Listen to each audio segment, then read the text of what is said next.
guys, welcome back to my channel. If you're new here, don't forget to subscribe, and by the title of the video you guys can see it's going to be a chit chat video. It's been a while since I did one of these. I asked you guys to ask me some questions. It could be anything, whatever you guys wanted. I said make it juicy, make it fun, make it interesting. I asked you guys that about a month ago, so I'm a little behind on the questions.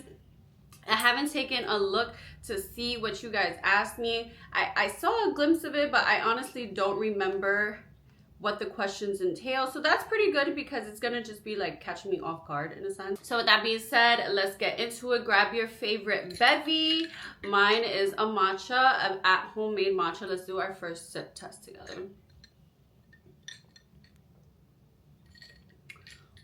You know what? I kind of flexed that. I'm not mad at it, okay? One more.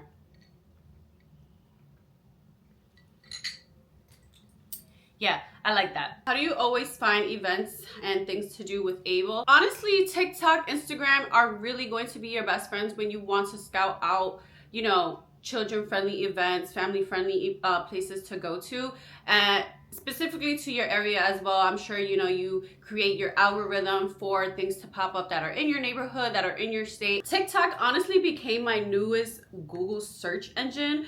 I can literally find anything on TikTok. So when that little ban happened, I was a little scared and skeptical, like I'm gonna have to go back to the 1990s and go to Google search and really research things. As you guys know, I moved to New Jersey, so I'm not in Manhattan as much, but when I do go to the city, I like to look around things. I like to look at the areas, look at, you know, driving around, you kind of just see restaurants or places like, let me jot that down. Let me take a picture while I'm in the passenger seat so I can remember where to go. If you're in New York City or any of the 5 boroughs, Mary Poppins, I'll put it down below in the description.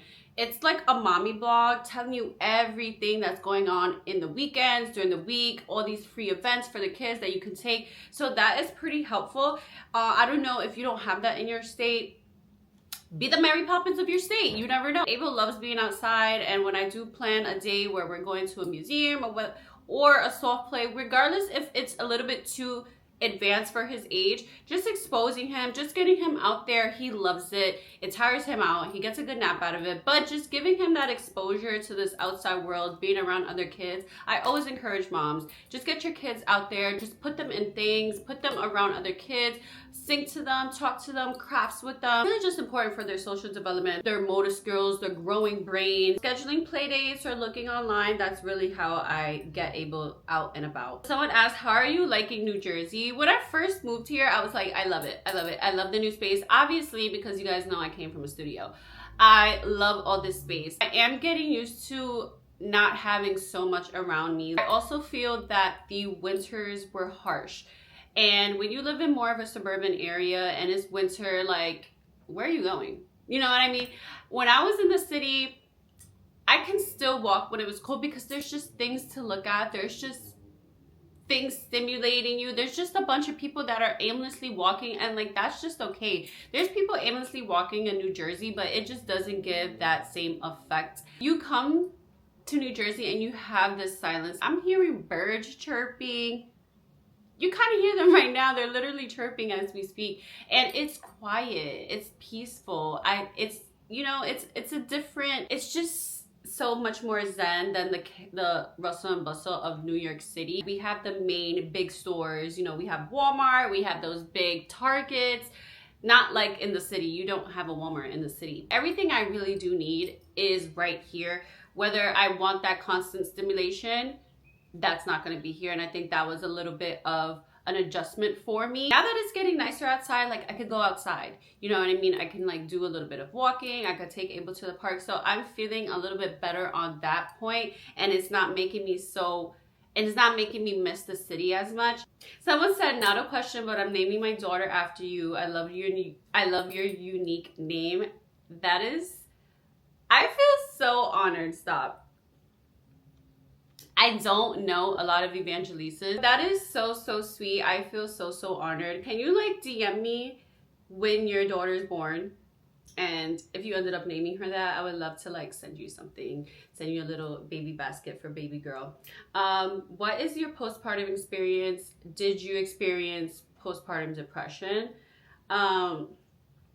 postpartum, I got another postpartum question. Becoming a mother is such a beautiful blessing. And when I was pregnant, I would see a lot of stories and a lot of horror stories postpartum.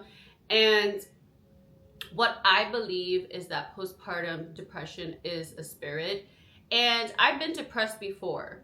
And I prayed myself out of depression. I prayed myself out of anxiety. So when I realized that those are certain spirits that were attacking me, I was equipped to pray out of it and pray against it. So I knew once I had Abel into this world to pray over us every day, pray over my house every day, pray over my emotions every day, and asking the Holy Spirit really just to guide me and protect me, regardless of what your beliefs are. Like, that's really why I believe I did not have postpartum depression. I did not feel sad. I felt the typical like resentment of my partner when I realized the dynamic roles, but that quickly changed when I realized it's because nobody and our partners will never overrule a mother's role, period. So when I understood that, it boosted me and it gave me confidence. Like, I'm really a queen and I really run my household and it's really on me. Is it easy? Does it look beautiful every single day? No, it doesn't. Some days are better than others, but you guys, I really prayed and I rebuked postpartum depression in the name of Jesus. Like, that's really what it gave every single day. I think I experienced postpartum anxiety though, a little bit. Like, I was just always a little bit anxious when like the nighttime would come around, or like when he was crying a little bit too much. Once I kind of learned it, I felt confident in myself. And I also attribute having a supportive partner in my journey. You know, I was very vocal on what I needed him to do. I would even tell him, Giovanni, I'm resenting you right now because it's just not fair. The fact that you take your showers calmly and I'm like here anxious, like trying to rush for my showers, like why is that? I was very open with communication on my feelings on everything because I was not trying to fall into that. I didn't want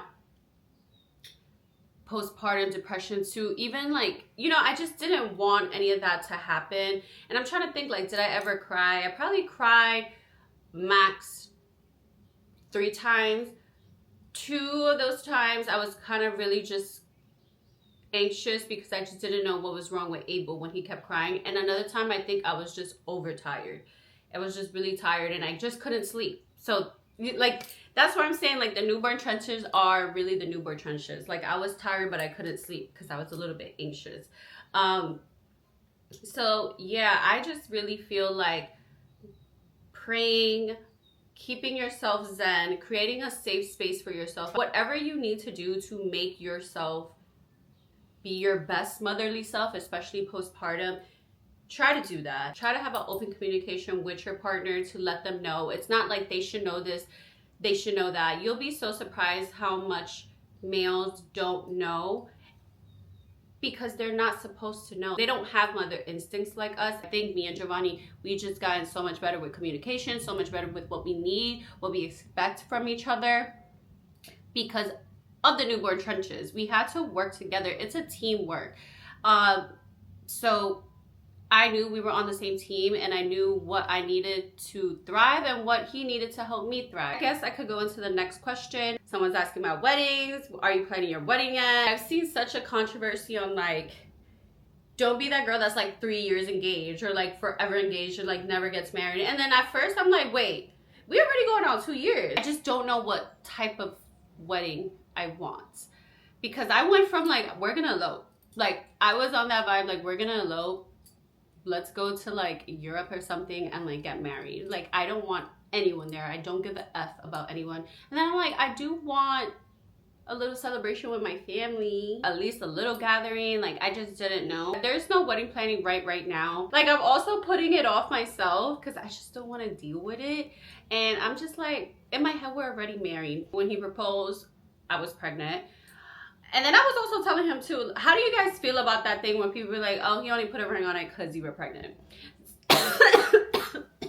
Let's talk about it. And I told him, I was like, did you only give her a ring because we pregnant? He's like, no, I wanted to always put a ring on it. But, you know, this time just felt right, like, da-da-da-da, because I was like, I don't want to get married with a bump. I was like, no, like, I thought about it. I'm like, should we go to the court and just get married? But I was pregnant. I was like, I want my marriage to be about us. You know what I mean? Like, I don't want a baby. I don't want to be pregnant. I don't want a bump. I want to look my most beautifulest self to be your bride. I also want to, like, work on myself a little bit. Like, you know, I'm, like, working out. You know, I need to, like, also find my pink back.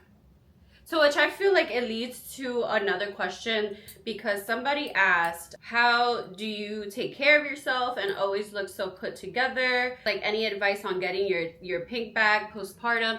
And I'm not gonna lie, you guys, it's only kind of right now that I'm slowly starting to feel like myself, that I'm slowly trying to get my pink back, where it clicked in my mind, like, nah, I want to put in love, attention, and motivation into getting my pink bag. And it's not even my pink bag.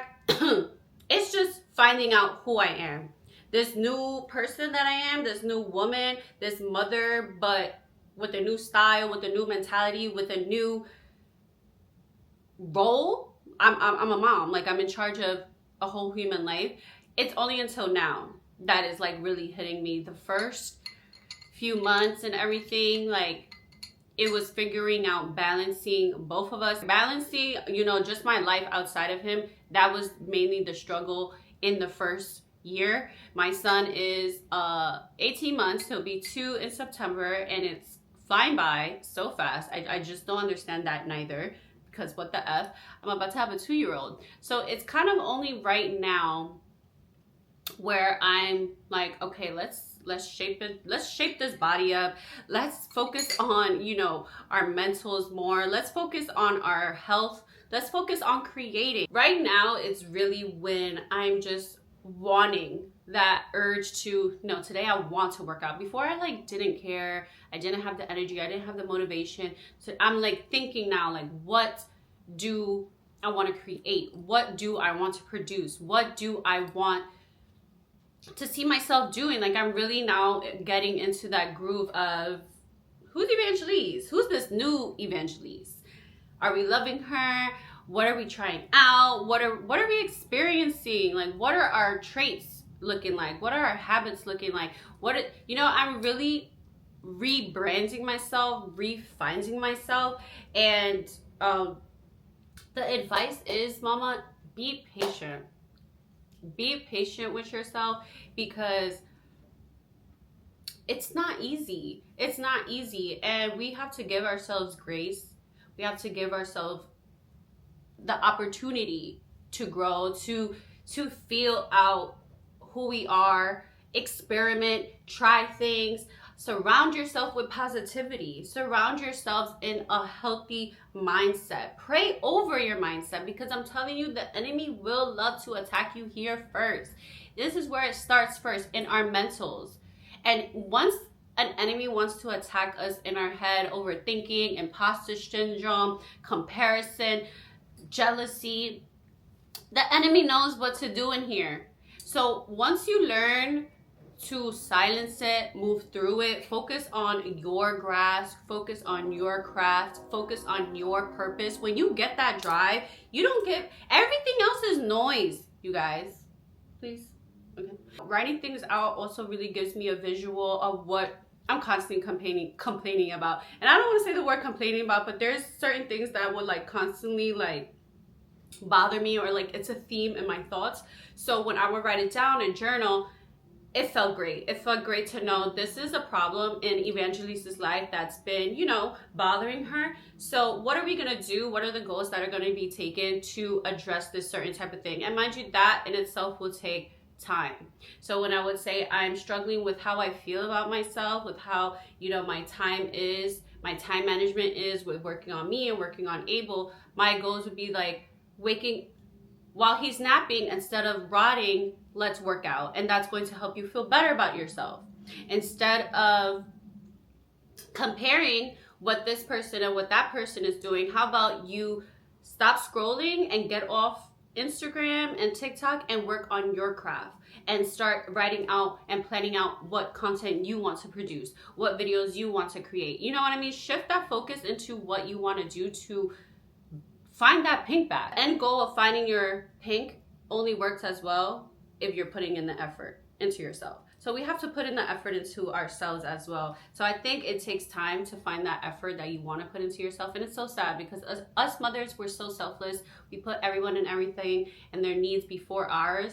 But once you learn, like, no, it ain't selfish neither.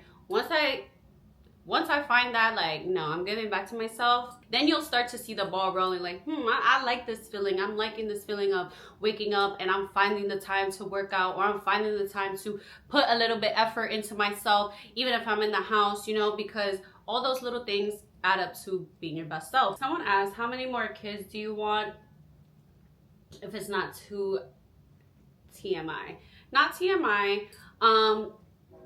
So this is funny because when Abel was first born, I was like, and I hear a lot of moms go through this, where just like, yeah, give me 15 of them right now. Give me more kids. I definitely want a sibling for Abel.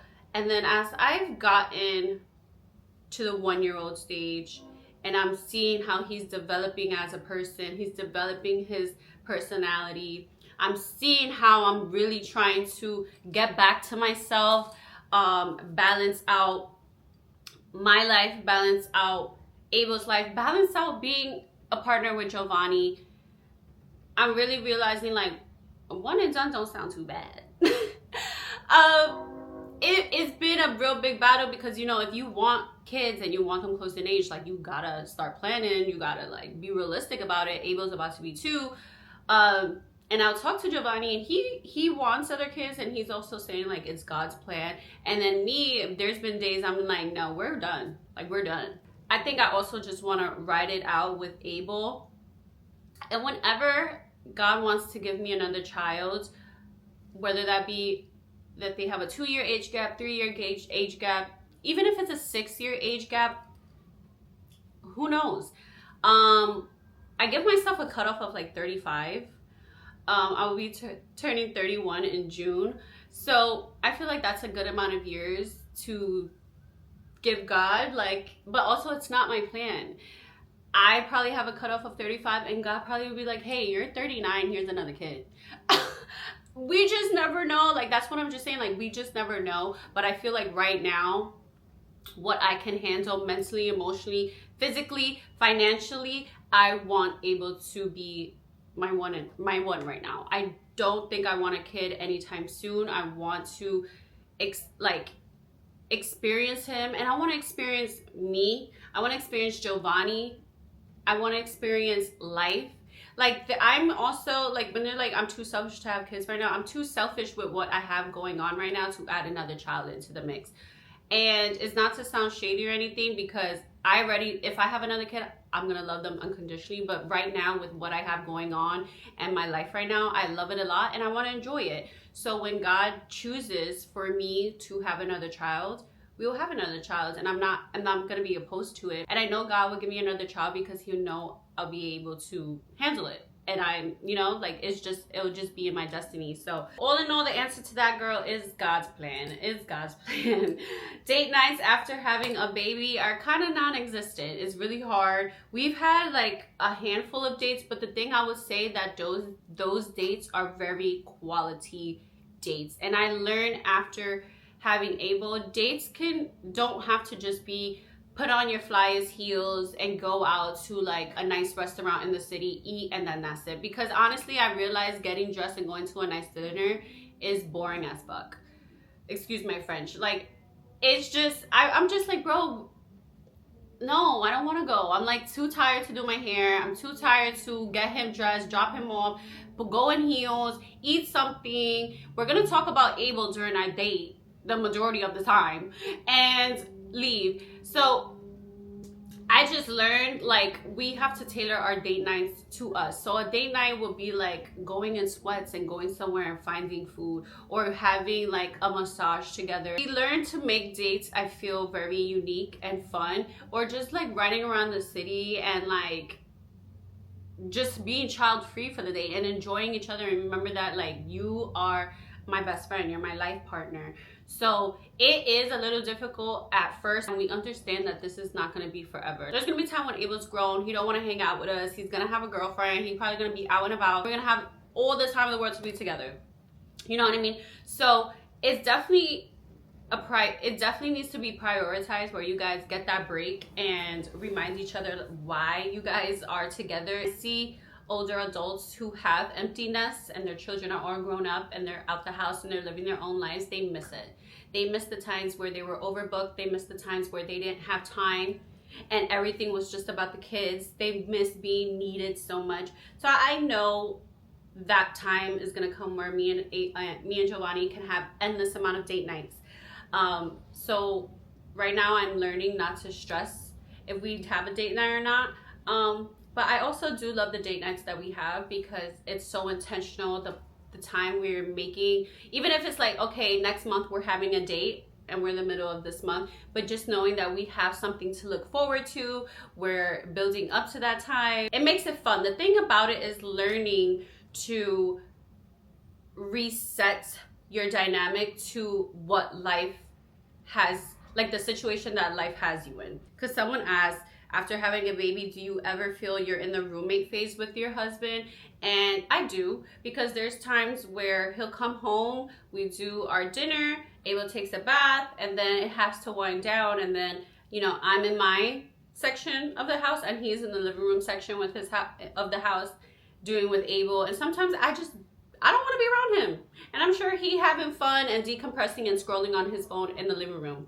And then, you know, we meet up. Of course, you think about those times where you weren't in the roommate phase. It was just y'all was cuddly, y'all was, you know, probably intimate way more, y'all was out and about way more. But right now, like I said, it's temporary. And understanding that and loving this phase. Like I told him, like, I love this phase. I love this relaxed version of our lives that doesn't have so much going on like how we used to, but there is still a lot going on, because we're revolving a lot of things around Abel, and we're revolving things about his schedule and changing it to our schedule, and that changes you, and that changes your partner and your dynamic. But still make it fun is what I'm saying. So like when Abel goes to sleep, there's times that we're still up and we're laughing and we're kikiing and we're watching a show and we're binge watching, or we having snacks, we having the late night munchies together. And you know, those are kind of like our dates now, and I'm okay with that. You know, like we're still finding our romance and we're still keeping that spark alive between us,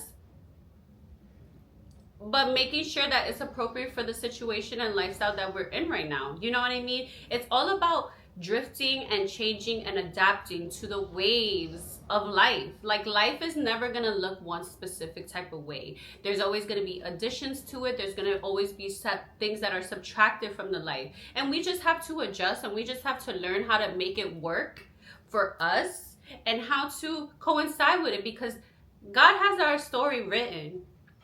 And we just have to go along with it and just know we're exactly where we're supposed to be. And life is flowing the way it should be.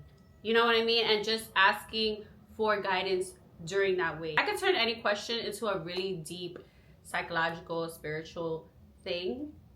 I know, I could tell. But I'm really telling you guys, like, that is a lot of how I just carry on in life. And I feel like that trails into a question, because it's kind of two questions that are kind of similar. What qualities do you look for when making friends, especially now as a mom? How do you walk away from a long-term friendship over drama or just growing apart?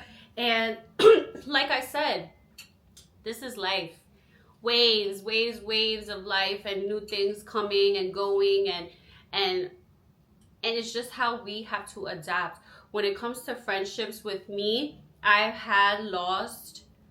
have been in a few friendships and I have lost a good amount of friendships to know that nothing is permanent, but just to love the moments. And God don't make people friends for no reason. There is definitely a reason for why people get along, even if it's at a specific point in time, because someone said how to walk away from a long-term friendship over drama or just growing apart. I always kind of said, like, if you're not losing friends, you're not growing up, or you're just not growing. Because sometimes when you grow, when you change the way you think, when you change your lifestyle, sometimes the friend you had before that happened may not go with you into that next chapter. So sometimes we kind of have to accept that person was for a season, and that person was for a lesson, and to learn all the good times, at least with a person. And I know it could be so hurtful. Sometimes the friendship breakups hurt so much more than romantic breakups with, like, you know, another individual. Sorry guys, my throat gets a little bit dry when I chat too much. Not for nothing, this is probably the best matcha that I have done in a while. I did whole milk because I don't have oat milk, so I might just go back to whole milk. But back to what I was saying. Who's knocking on my bell? I'm not opening it. Are you guys the type that if someone rings your bell, you're not gonna open it? Because I'm not expecting nobody, and I don't think I'm expecting a package. Yeah. But back to what I was saying. When I was going through like friendship fallouts, I have to gather a lot of information. I have to gather a lot of things that I see in an individual on why I feel like I have to remove myself. So if you see someone's acting weird, if you see someone's changing, not even changing, because people could change what they believe, how they feel and everything, but if you feel like someone is being weird towards you, if you feeling disrespect towards you, I am the type to like, noted. Another situation, noted. Another instant, I noted that. And that's when I'm like, I'm gone. When you're saying like how to walk away from it, I think you know how to walk away from it. You simply walk away and you remove yourself. But I think what you're really saying is, when do you know? And I think up to you, you are the only person that will know that. Because for me, like I said, I gather a lot of instances to the point where I'm just like, no, I think my choice has enough backup instances to, I can stand on my choice on removing myself from this friendship. And as you grow, you guys, friendships grow apart because of people just growing, different thoughts, different beliefs. It's just not the same as you were when you were at a certain period in life. And that happens. And the thing is like, there's just no beef. Like, any friend that I ever had, like, I literally love them and I have no beef, and I really hope they are doing well. And the times that I was friends with people, it was a ball. Anybody could tell you, like, if you were my friend, like, you had a good time with me. And for people to, and for me not to be friends with anybody, it's because they were weird. Simple as that. You were giving me weird vibes. It's because they were just giving weird vibes, or it just because the friendship didn't coincide with where I was trying to go in life.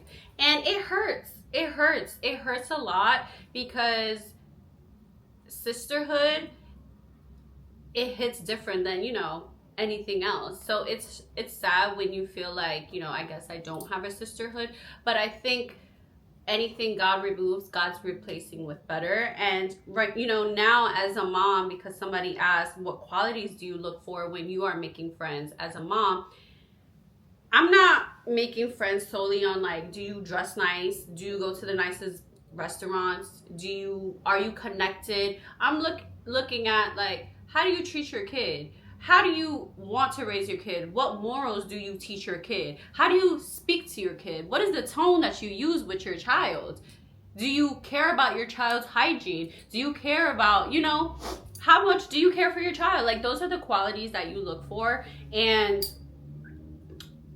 also, I have to mix it in with how I am as a person. Like, I don't drink and party anymore. And I know there's So like if there's like a mom who's probably like still into that, like I just know I won't party with them. Like the thing is, like my mom told me that there's always certain friends for certain things. There's certain friends that you can go out, have a good time, party with, and that's all it will be. There's friends that you can chill with and go on mommy play dates with, and that's probably what it would be. And there's probably a friend that you probably work out with and we're into our fitness together, and that's probably what it will be. And I think when finding friends as a mom right now is difficult, but it also has to be where the person is mature to know that we're moms. For me, finding a friend is like, don't be weird. It's just that simple. Like for me, as being a friend, like don't be weird. Just don't be weird. I don't like a weird bitch. And I hate to call us bitches, but it's like, you know, just don't be a weird bitch. Every mom is at a different phase in their life. Every mom has a different situation in their life. But my thing is, it's just like, are you supportive? Are you kind? Are you nice? Are you, you know, anything negative? I'm just not with it. I'm just not with it. Life is about, you know, meeting new people. So the same thing is just like going through friendship breakups, knowing that there are opportunities and space for you to meet new people. Life is so big and life is so grand, and you just don't know who you can meet. Someone said advice for moving in with a boyfriend. So the thing is, when me and Giovanni made it official that we were going to be girlfriend and boyfriend, we kind of moved in a few months after that. If my daughter was to tell me like I met him a few months ago, we became boyfriend and girlfriend, and now we're moving in, I would say absolutely not. What saved it was I knew him since I was like 19. You know what I mean? Even though it wasn't a consistent relationship, I knew this man since I was 19, and I knew I wasn't going in with someone I just met. So that's the only reason, because I feel like my mom would have beaten my ass. You're not moving in with a guy. Also, you have to make sure and be very, very honest on expectations of each other. On expectations of each other, financial expectations of each other. You have to understand who this person is and understand that it may not work out. You have to go into this knowing it may not be your happily ever after, and a lot of things are going to come out about you, about that person, because when you live with someone, it's a very big commitment. I'm not gonna tell you like definitely don't move in with somebody before they're married, because everyone's gonna say something else. Don't move in unless you're married. Or how are you gonna know if you like the person if you don't move in with them and then you get married? You know, everyone wants to put their 2 cents in. There's no right way to do it. There's literally not a right way to do it, because if I never moved in with Giovanni, how would I have known I can rock with this man? You know what I mean? I knew him for years, but we really lived with each other. And there was a lot of fights when we were first moving in with each other, you know, and that was where we were building the foundation. That's where we really realized it ain't gonna be what it was. You know, you really start to see the dynamic of a relationship. Just go in with it with your expectations and seeing the signs. Please don't be that girl that there's been multiple red signs there and you ignore it, because you will see a lot of the signs when you live with someone. That's when you're in their most vulnerable state. They're chilling, they're in their sanctuary, and you get to see someone really be how they are. You're sleeping with them, you're waking up next to them, you're seeing their habits, you're seeing their cleanliness. This is where you guys have to be honest with each other on what you expect of each other, right? But also know that if someone doesn't meet your expectations, it's not for you to stay there and beat the person into meeting your expectations. It might just not be the person. You know, this is sometimes why people move in with each other. You're kind of seeing, can I rock with you for life? Can I deal with this? I always knew my person had to be ready to be involved with me, my mom, and my family, because I'm very close with my mom, and you know, being with them and hanging out with them. So Giovanni spoke to my mom before moving in, and you know, just it's kind of asking her hands in marriage. I'm going to be living with your daughter, and I would encourage that. Some people like, I don't involve my family into my business, I don't involve my mom into my business, but like me, I have a great relationship with my mom, and a mom is supposed to tell you like, listen sis, this ain't looking like it's gonna be good for you, or like it's okay, you know, like at least I get to know who's my daughter with. My mom did that. I don't know, some people may not agree with it. Like, I'm a grown woman, I don't need him to talk to my mom. But I really liked that Giovanni cared to speak to her, because it showed that, you know, he wants this to work. He wants it to work where everyone's on board with this transition in both our lives. So I don't know. I would definitely, I don't know what to say, but when that time comes that Abel is moving in with his partner, I would want to talk to them. You know what I mean? I would want to know who my son is going to be moving in with. So I don't know. That's just like the motherly advice for me. Someone asked, what do you do when you lack inspiration? And that happens a lot, more than I feel like people really realize. But I love to just kind of search the web, and a lot of the time is you can gather the inspiration online, but you really just have to create. I feel like more and more ideas come out when I just produce. Like, me producing this video just gives me more and more inspiration to do something else. Posting, just involving myself with you guys gives me inspiration. Talking to you guys, creating for you guys, that just gives me inspiration in itself, because I'm still figuring out my style, what I like to talk about, my editing style, you know what I mean? But the more and more that I do it, that's how I gain it back. Lacking inspiration, I pray about it. I pray to God that I'm not feeling my most creative self. And I know God created me to be a very creative individual. So when I find times that it's lacking, or it's not as high, like my creator ways is not as high as it normally is, I really ask God to give me my creative juices, because through him I do everything. Through him I come fine with everything. That is my manager in life. You know what I mean? So that's who I ask to give me the motivation when I'm lacking inspiration. Someone asked, how are you doing physically and mentally? Thank you for asking. And it's always these questions that, like, I don't know how to answer, because I'm always evolving. Like, my personality is like, one day I'm like literally good, the next day I'm like literally like, what the F is this? I'm working on it. Mentally, I wasn't doing my best around like January, February. I was deeply in a funk, and I felt myself get low. Now I'm doing a lot better. I have a feeling a lot of it has to do with nicer weather, but I also feel like something clicked where I was just like, life is not gonna happen for me unless I change, unless my mental outlook, my perspective, unless it changes, nothing is going to go the way I want it to go. And understanding every day is a 1%. I can't expect things instantly, and I had to learn that as well, like the patience and like instant gratification. Like, that's not gonna happen. Like, I have to be patient with myself. I have to work towards something. I have to have a plan. I have to do things in a way. I can't do things like recklessly or just on the fly. I feel like I find peace and I feel good when I have things planned, when I'm just so hyper focused on what I got going on. Physically, I don't like really what I see in the mirror, and that's when I'm getting that motivation to incorporate my home workouts. I don't have time in the schedule right now to leave Abel or go anywhere with the gym. I don't have, you know, the finances to be paying these expensive Pilates memberships. So I do all my workouts at home.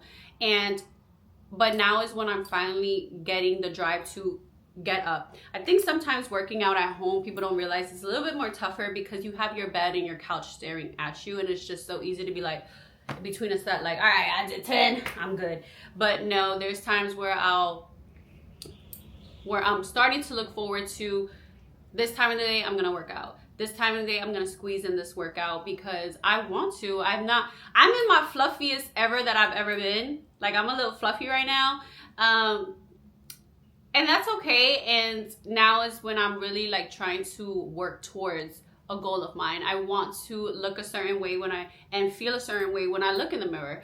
And I understand that that's going to take time, and I understand that that's going to take work. So I'm just grateful that I'm in that groove right now where I want to strive towards something. And I think I'm going to finish it off because somebody asked me, what are your goals for the year? And I was thinking about this, and I know my goals for the year is to really just, I want to be better in my content and producing content and my content portfolio. I just want to improve it and better it, just to be better. Is to be better and do more action so that I can get more opportunities out of life. And being positive, being mentally in a good space to be the best mother I can be, to be the best person I could be. Whatever I have to do to get there, I'm gonna do it. So I don't know what that entails. I don't really know what that looks like, because every day I take it as the day comes, and I'm just trying to do the best I can do at the day. And I'm just asking God, like, what do you want me to do? And all the habits that don't coincide to where I'm trying to go, I'm trying to eliminate that. And it's not as easy as it sounds. I'm trying to mentally be more positive. I'm trying to, I'm trying to be better in my vocabulary. I'm trying to be better in how I eat. I'm trying to be better in my physical. I'm trying to be better as how I respond to life, how I respond to things that make me uncomfortable, how I respond to things that make me frustrated. I'm just trying to be better than I was. You know what I mean? There's no inspiration. There's nothing or anyone I look at like I want that. I just want to be better for me. And I just want to have the best things surround me in life, surround my son in life, surround my husband in life. I just want the best for us. So that is a goal each and every year, is for us to have a successful, just to be well equipped to handle what life throws at us, because life is always going to be life. And like I said, it's never going to be perfect. There's going to be seasons where are going to be better than the other. And I'm just trying to be ready with whatever life throws at me. And I think, yeah, that's just my goal. That is just a goal of mine, to just be the best self, my highest self, and just be equipped and ready to handle life, whatever may be thrown at me. I want to thank you guys for being patient with me and loving the vlogs since I came back and post. I want to thank you guys for every single engagement, every single positive reinforcement that you guys give me, taking the time out of your day. I appreciate that more than you guys know, and that's why I continue to do what I do, is because you guys give me that drive. Seeing your messages and you guys telling me that I'm helping you guys in your mom journey, that is such a big deal, because me being a mom now, I know what it's like to at least find something that just gives you that hope. And for me to just be that for you, whether it's just a little piece of whatever I could do, but as long as there's a positive impact on you guys, that's literally all I need. I'm gonna end it off here. I want to thank you guys so much for sticking around and chatting with me. I had such a ball, and I know I could be a chatty patty. I'm sorry. So please follow me on Instagram, so when there is a time that I do ask you guys something, you guys can engage and be a part of my next chit chat video. So I want to thank you guys for watching. I love you guys so much, and I will see you guys in the next video. Mwah.